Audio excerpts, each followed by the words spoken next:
मैं Sushil Saini, government model senior secondary school Dholeda, PGT physics, Nangal Chaudhary, Mahendragarh, Haryana. आज हम एक बेहतरीन टॉपिक आपके साथ सीखेंगे, कंट्रोल एंड कोऑर्डिनेशन। इसके उद्देश्य, सीखने के उद्देश्य हैं तंत्रिका तंत्र और उसके विभिन्न अंग, न्यूरॉन कोशिका की संरचना, विभिन्न प्रकार के न्यूरॉन्स, सूचना शरीर के एक हिस्से से शरीर के विभिन्न हिस्से तक कैसे पहुंचते हैं। आइए एक वीडियो के माध्यम से हम सीखेंगे। मोनिका एक बच्ची जो काफ़ी चाव से कुछ खा रही है। हमारे मन, आपके दिमाग में एक सवाल उठेगा, जो ये खा रही है उसका स्वाद कैसा है? क्या ये खट्टा है, मीठा है, कड़वा है, तीखा है या नमकीन है? तीखा तो हो ही नहीं सकता। अगर किसी बच्चे को हमने तीखा दे दिया होता तो वो रोती, आंखों से आंसू आते। कड़वा, कड़वा भी नहीं होता, मम्मी मम्मी करके वो चिल्लाती। तो शायद ये या तो मीठा होगा या नमकीन होगा। नमकीन बच्चों की पसंद होती है।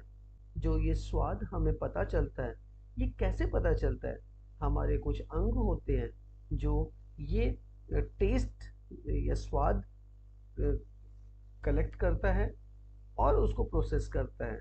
इसके अंदर टंग, जिसे जीवा बोलते हैं, ये मुख्य कार्य करता है कि टेस्ट अपने स्वाद का चयन करता है। आप देखोगे कि इस जीवा के ऊपर एक छोटे छोटे छोटे छोटे छोटे बर्ड्स होते हैं। आइए इसको और नज़दीक से देखते हैं। ये एक सूक्ष्मदर्शी, एक जीव का एक व्यू है। यहाँ पे देखो छोटे छोटे आपको बर्ड्स दिख रहे हैं। ये एक माइक्रोविलाई का रूप होता है।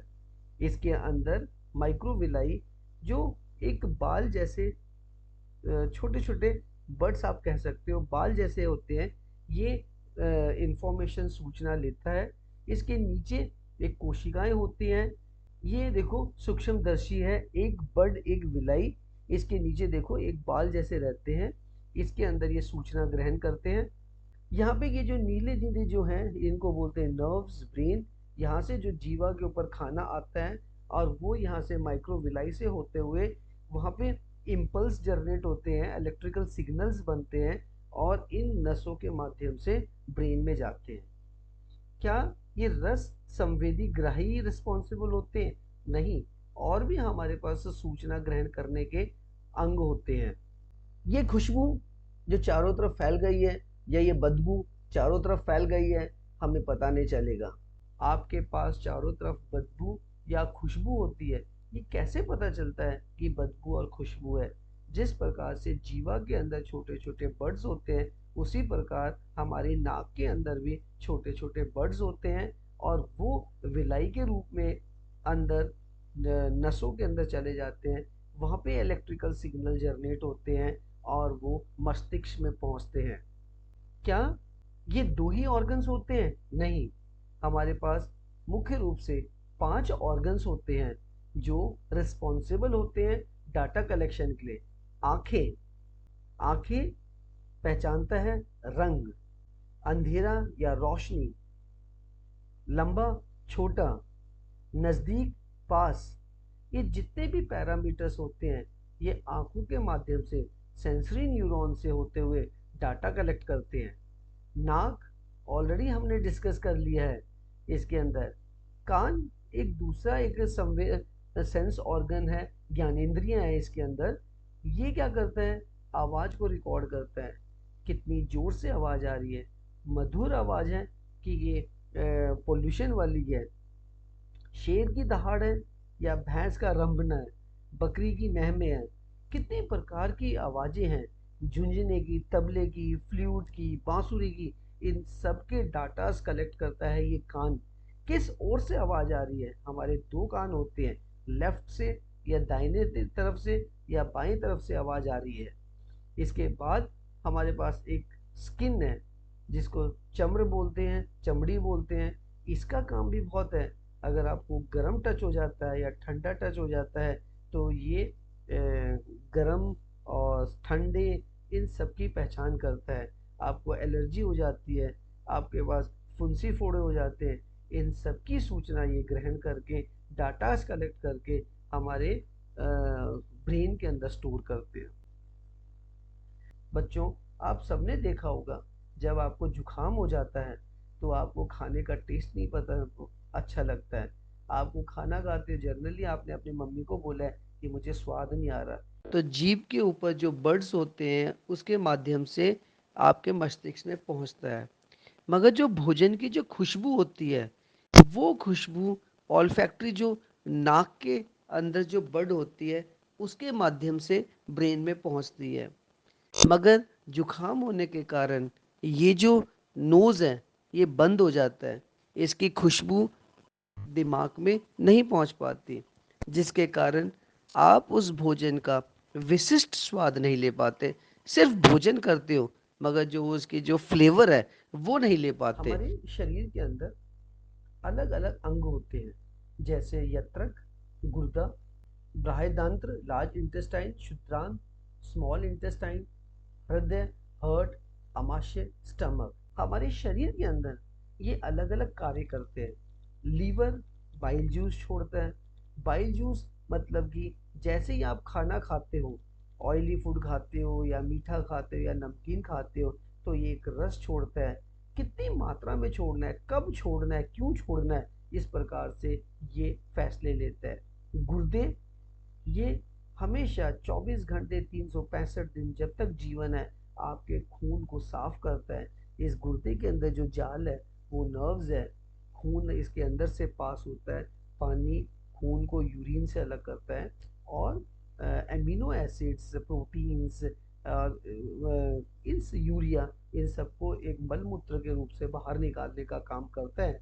लार्ज इंटेस्टाइन या स्मॉल इंटेस्टाइन, जब खाना जब पेट में आ जाता है, वहाँ से पाचन शक्ति होती है। वहाँ पे HCl अम्ल है, HCl का अम्ल, और इसके चारों तरफ एक अम्ल से बचाने के लिए एक म्यूकस मेम्ब्रेन होती है और प्रोटीन्स होते हैं। वहाँ पे जैसे ही खाना स्टमक में आता है वो चर्न करता है और वहाँ पे एक प्लब बना देता है।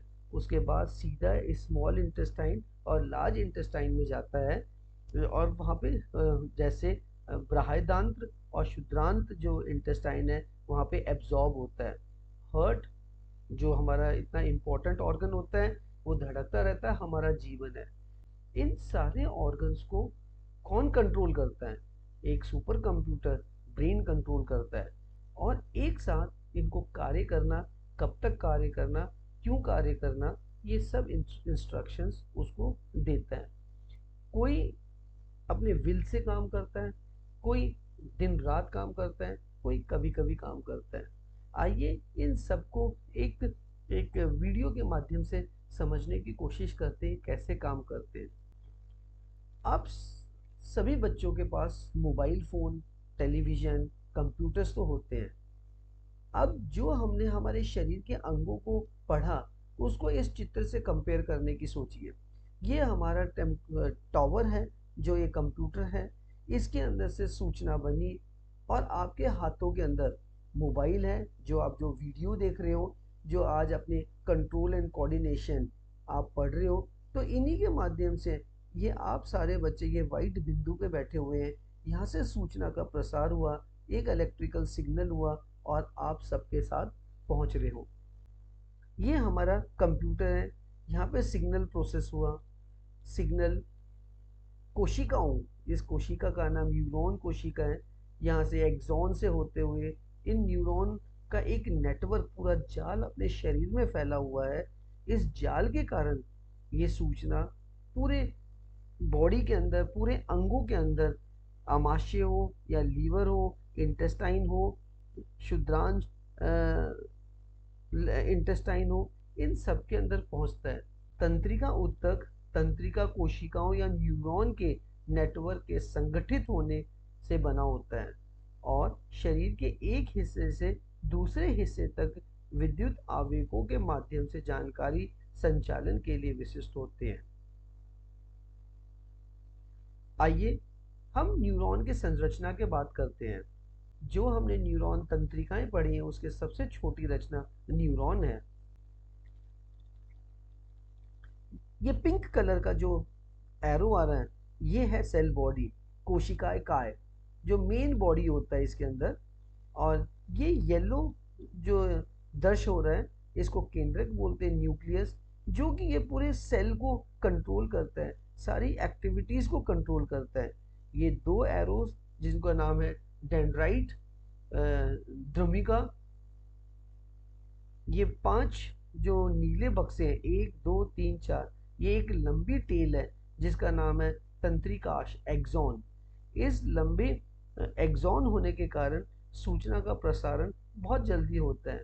ये डेंड्राइट्स हैं, तंत्रिका का अंतिम सिरा, जो एक न्यूरॉन से दूसरे न्यूरॉन में जोड़ के एक लंबी कतार बनाते हैं और एक नर्व का निर्माण करते हैं, जिसके कारण सूचना एक शरीर के दूसरे हिस्से में एक तीव्र गति से ट्रांसफर करती है।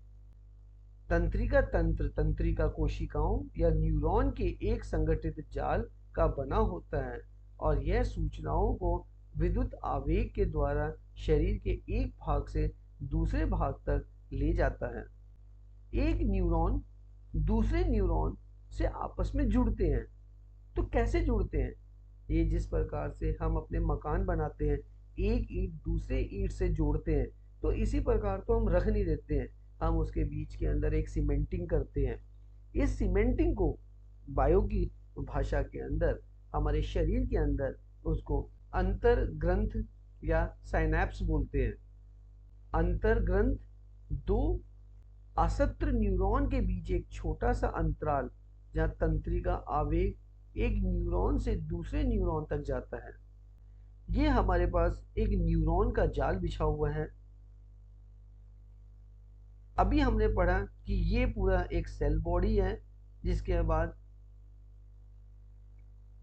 इसमें ये न्यूक्लियस है, ये एक लंबी चेन है जिसको हम एक्सॉन बोलते हैं, और ये है डेंड्राइट्स। ये एक डेंड्राइट्स, 2 3 काफी डेंड्राइट्स, और हर डेंड्राइट्स एक अलग न्यूरॉन के साथ जुड़ा हुआ है। आप जो ये जो चीज है इसको हम बोलते हैं सिनैप्स, अंतर्ग्रंथन। ये है सिनैप्स। देखो, एक न्यूरॉन दूसरे न्यूरॉन से जुड़ा हुआ है।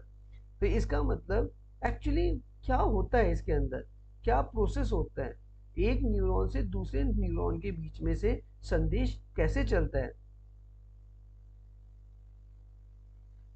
ये डेंड्राइट का एक न्यूरॉन का हिस्सा है जिसको हम ट्रांसमीटर बोलते हैं। एक दूसरे डेंड्राइट्स हैं, वो एक रिसीवर का एंड करता है। इसके बीच के अंदर जो खाली जगह है इसको साइनैप्स बोलते हैं।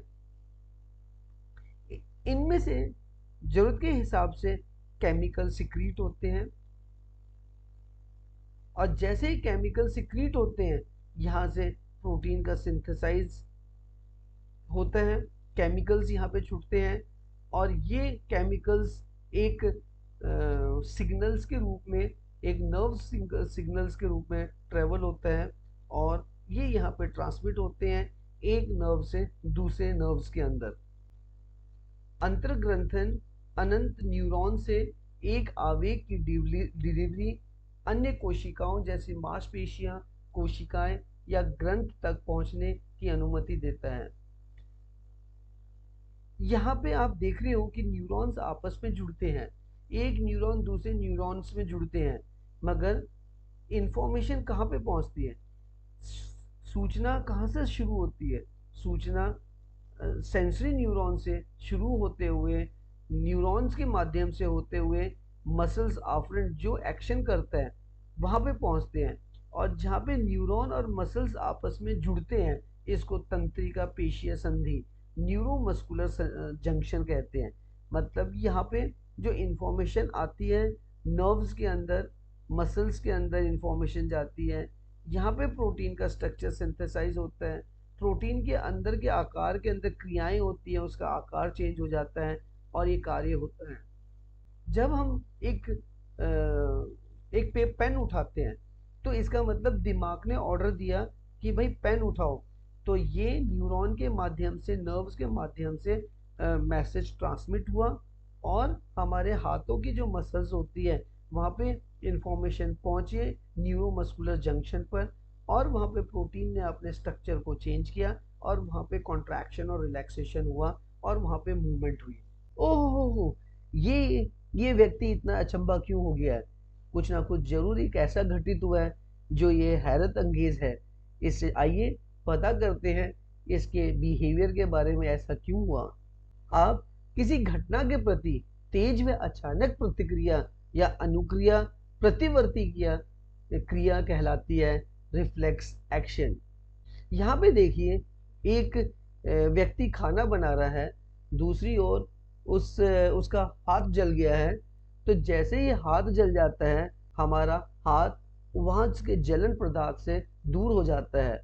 इस क्षण भर के एक्शन को हम रिफ्लेक्स एक्शन बोलते हैं। अब सवाल ये है कि हम यह सब सोचने में कितना समय लगेगा। मानो नैनो सेकेंड्स की बात होती है, पल झपकते ही हम एक्शन कर देते हैं।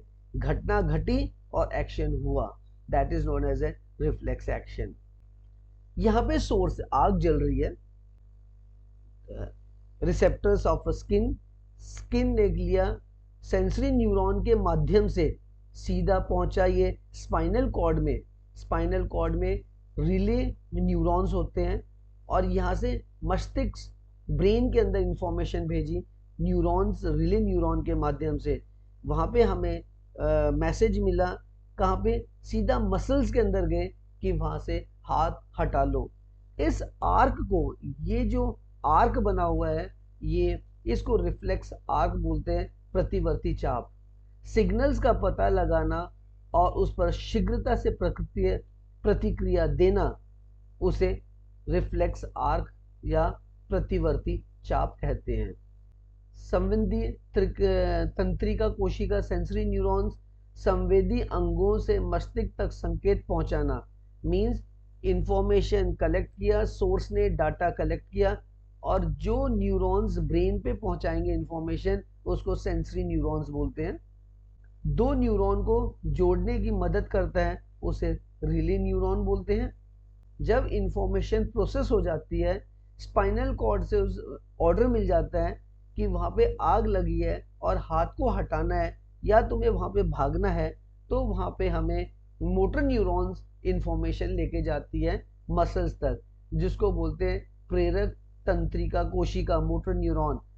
इस अध्याय में हमने निम्नलिखित के बारे में पढ़ा है कि स्वाद कैसा होता है, हमें कैसे स्वाद पता चलता है, जीवा के अंदर कौन से बड्स होते हैं, तंत्रिकाएं उत्तक, तंत्रिकाएं कोशिकाओं या न्यूरॉन्स के नेटवर्क के संगठित होने से बना होता है, अंतर्ग्रंथ क्या होता है, इसके बीच में, न्यूरॉन्स के बीच में एक छोटा सा अंतराल जहाँ तंत्रिका आवेग और न्यूरॉन से दूसरे न्यूरॉन तक ले जाता है, सिग्नल का पता लगाना और उस पर शीघ्रता से प्रतिक्रिया देने की प्रक्रिया को रिफ्लेक्स आर कहा जाता है। किसी भी घटना के प्रति तेज में अचानक प्रतिक्रिया या अनुक्रिय प्रवृत्ति क्रिया कहलाती है। आइए कुछ क्वेश्चंस का जवाब हम ढूंढते हैं। प्रश्न 1, प्रश्न 2 और ये अगला प्रश्न 3। धन्यवाद।